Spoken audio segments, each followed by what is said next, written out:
معاشرے میں برائی اور مسائل کا دورہ نہ ہوتا تو کیا ہوتا؟ حسن نے سر جھکا لیا۔ میں بے تکان بولے گئی۔ ان کے گرد جمود کا جو حصار تھا توڑنے کے لیے ضربیں لگا رہی تھی۔ حسن مضطرب ہو کر پہلو بدل رہے تھے۔ انہوں نے میری طرف دیکھا، ان کی آنکھیں کھل گئی اور مجھے پچھتاوے کا احساس ان کی آنکھوں میں کھلتا دکھائی دے رہا تھا۔ وہ پھر سر جھکا کر بیٹھے رہے اور آہستہ آہستہ بولے، آپ سچ کہتی، یہی کہیں کوتاہی ہوئی تھی۔ ہم الگ تھلگ ہو کر بیٹھ گئے، ذاتی ہی ساروں میں بند گئے۔ ملک و معاشرے سے کیا، ہم تو اپنی آنکھوں سے بھی اوجھل ہو کر چپ کر بیٹھ گئے تھے۔ اپنے غم کو ذاتی بنانے کے بجائے اجتماعی بنانا چاہیے تھا۔ ایسا کرتے تو شاید معاشرے کا رنگ ہی اور ہوتا۔ میں نے ان کی بات پوری کرتے ہوئے کہا۔ حسن نے ہولے ہولے سر ہلائے۔ اب بھی بہت کچھ کیا جا سکتا ہے حسن صاحب۔ اس وطن عزیز پاکستان کی سلامتی کے لیے، اس کی خوشحالی کے لیے، عزت و وقار کے لیے ہر فرد کچھ نہ کچھ کرنے کا اہل ہے۔ ہر فرد کو کچھ نہ کچھ کرنا چاہیے۔ ذات کے حصار کو توڑ کر باہر آ جائیے۔ حسن متاثر و مروب ہے۔ آپ تو فارغ ہیں، کئی چراغ جلا سکتے ہیں، اچھائی اور نیکی کا پرچار کر سکتے ہیں، برائیوں کے خلاف جہاد کر سکتے ہیں، ان پڑھ اور جاہلوں کو علم کی روشنی دے سکتے ہیں، بہت کچھ کر سکتے ہیں، ابھی بھی بہت کچھ کر سکتے ہیں۔ آپ کے ارد گرد بے شمار لوگ ہیں جو دکھوں میں گھرے ہوئے ہیں، جو مسائل سے پریشان ہیں، جو زندگی سے بیزار ہیں۔ آپ ان سے باتیں کر کے، ان کے مسائل سن کر ان کی بیزاری کو میٹھے بولوں ہی سے دور کر دیں تو یہ بھی معاشرے کے لیے، سدھار کے لیے اہم بات ہوگی۔ یقین مانیں، آپ اگر یہ ننھے دیے جلانے لگیں نہ تو بانوں کی مضطرب اور بے چین روح کو تو قرار مل ہی جائے گا، وہ بار بار نہیں مرے گی۔ حسن، اسے سکون دینے کی خاطر یہ سب کچھ کیجئے، ثابت کیجئے کہ آپ نے بانوں سے جھوٹ نہیں بولا تھا۔ ہم تھوڑی دیر باتیں کرتے رہے، پھر رابعہ آ گئی۔ اسلم اس کی پیچھے ٹرالی لے آیا۔ رابعہ، ان تکلفات کی کیا ضرورت تھی؟ میں نے ٹرالی میں سجی کھانے پینے چیزیں دیکھ کر نگاہ ڈالی۔ رابعہ تپا کر محبت سے، کچھ بھی نہیں، آپ نہیں جانتی آپ سے مل کر مجھے کتنی خوشی ہو رہی ہے۔ اس نے ٹرالی اپنے قریب گھسیٹ لی۔ وہ میرے دائیں ہاتھ صوفے پہ بیٹھی تھی، سامنے صوفے پر حسن بیٹھے تھے۔ وہ کئی بار پہلو بدل چکے تھے۔ ان کی بے چینی سے میں نے محسوس کر لیا تھا کہ میری باتوں کا انہوں نے بہت اثر لیا۔ مجھے خوشی ہو رہی تھی۔ رابعہ نے پلیٹ میری طرف بڑھائی۔ شکریہ، میں نے پلیٹ لے لی۔ وہ دوسری پلیٹ حسن کی طرف بڑھاتے ہوئے بولی۔ حسن نے ایک نگاہ اس پر ڈالی، پھر اس نفی میں سر ہلاتے ہوئے بولا، میں صرف چائے لوں گا۔ رابعہ نے چائے بنا لی، ایک پیالی میری طرف بڑھائی، دوسری حسن کو دی اور تیسری اپنے لیے میز پر رکھتے ہوئے لوازمات سے بھری ٹرالی میرے سامنے کرتے ہوئے بولی، آپ بے تکلفی سے لیں، اپنے گھر ہے آپ کا۔ بالکل بالکل۔ میں نے ایک شامی کباب اپنی پلیٹ میں رکھ لیا اور پھر چائے کے دوران رابعہ ادھر ادھر کی باتیں کرنے لگی۔ میں ان بچوں کے متعلق پوچھنے لگی۔ حسن نے ان باتوں میں کوئی خاص حصہ نہ لیا۔ میں دیکھ رہی تھی کہ ان کا ذہن کافی مصروف تھا، شاید وہ کوئی لایا عمل وضع کر رہے تھے، معاشرے کی خرابیوں کو دور کرنے کے لیے کچھ سوچ رہے تھے، بانوں کی روح کو تسکین دینے کے لیے کوئی راہیں نکال رہے تھے۔ مجھے خوشی کے ساتھ ساتھ یقین بھی ہو رہا تھا کہ حسن ایک بار اس جہاد کے لیے آمادہ تو ہو گئے، ان کی کاوشوں میں کئی حسن شریک ہو جائیں گے اور ایک بار پھر وہ جدوجہد کامیابی سے اسی طرح ہمکنار کر دیں گے جس طرح پاکستان بنانے کی جدوجہد کو کیا تھا۔ میں نے دل میں ان کی کامیابی کی دعا کی۔ چائے کے بعد میں نے واپس آنا چاہا، لیکن حسن اور رابعہ دونوں ہی اتنے خلوص اور اصرار سے رکنے کے لیے کہا کہ میں انکار نہیں کر سکی۔ ہم کافی دیر اکٹھے بیٹھے، ماضی کی جھلکیاں دیکھتے رہے، ماضی جو لوٹایا نہیں جا سکتا، چھوا اور پکڑا بھی نہیں جا سکتا، لیکن جسے ہم اپنے جذباتوں کی شدتوں سے اب بھی محسوس کر رہے تھے۔ رابعہ رات کا کھانا بنانے گئی تو میں بھی اس کے ساتھ اٹھ کر باورچی خانے آ گئی۔ حسن شاید باہر چلے گیا۔ رابعہ اپنے ہاتھ سے میرے لیے کھانا بنا کر اپنے خلوص و محبت کے اظہار کر رہی تھی، ورنہ کھانا تو اسلم بھی بنا لیتا۔ میں نے جذبوں کو محسوس کرتے رابعہ سے کہا، تم اب بھی ویسی کی ویسی ہو، محبت کرنے والی پرخلوص عورت۔ اس نے میری طرف مسکرا کر دیکھا اور بولی، ایسی نہ ہوتی تو زندگی گزارنا مشکل ہو جاتی۔ پھر اس نے گہری سانس لے کر کہا، خیر گزر گئی گزر جائے گی۔ رابعہ نے کہا، ایک بات پوچھوں؟ جی ضرور پوچھیے۔ حسن کا رویہ باحیثیت شوہر تمہارے ساتھ کیسا رہا؟ اس نے دکھ بھری نگاہوں سے مجھے دیکھا، پھر خود ہی چہرے پر مسکراہٹ سجا لی۔ بولی، میری تو ساری عمر بکھرے حسن کو سمیٹتے ہی گزر گئی، انہوں نے تمہیں پیار دیا، مصرف سی ہوگی، پھر ہنسی دی۔ اس عمر میں کیسی باتیں پوچھ رہی ہیں؟ تمہارے 30 سالہ دور کی بات ہے۔ میں نے کہا، ہاں گزر گئی بس۔ حسن کو پایا، ہمیشہ اپنے پاس ہی پایا۔ پیار کے معاملے میں وہ ہمیشہ بانو ہی کے رہے، لیکن مجھے کبھی زیادہ دکھ نہیں ہوا اس لیے کہ بانو مر گئی تھی، نہیں اس لیے کہ بانو ہم سب کی تھی، قابل احترام، واجد عقیدت۔ وہ مسکراتے سے بولی لیکن سچ بات کہوں کبھی کبھی بحیثیت عورت اور بیوی جی ضرور چاہا کہ حسن مجھے احترام کے بجائے صرف اور صرف پیار دیں. خیر چھوڑیے، اب تو عمر کے اس حصے میں ہے کہ یہ سب باتیں تو فلانا سی لگتی ہیں. میرے لیے بہت ہے کہ مجھے ساری عمر حسن کا قرب ملا اور میں ان کی خدمت کر سکی. آفرین ہے تم پہ رابعہ. رابعہ مسکرا کر دیگچی میں چمچ ہلانے لگی. میں رات تک ان کے ساتھ رہی. ہم سب نے مل کر کھانا کھایا اور ایک بار پھر ملکی حالات اور سیاست اور معاشرتی برائیوں اور خامیوں پر سیر حاصل گفتگو کی. رات دونوں مجھے سڑک تک چھوڑنے آئے. پھر بھی آئیے گا.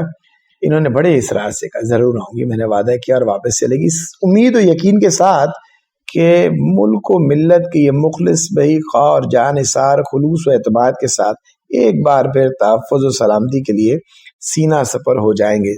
رضیہ بٹ، لاہور. میں اپنے کرم فرماؤں کا شکریہ ادا کرتی ہوں جنہوں نے میری ہر تحریر کو سراہا، داد و تحسین سے میری حوصلہ افزائی کی اور تنقید سے میری رہنمائی فرمائی. یہ اللہ تعالیٰ کی خاص الخاص عنایت ہے جو میری تخلیق نے عوام میں بے پناہ مقبولیت پائی. پڑھنے والوں نے میری ہر تحریر کا خوش دلی اتفاق اور خلوص سے خیر مقدم کیا. مجھے بے حد خوشی ہوئی، لیکن اس خوشی کے باوجود تشنگی کا احساس ہمیشہ ہی باقی رہا.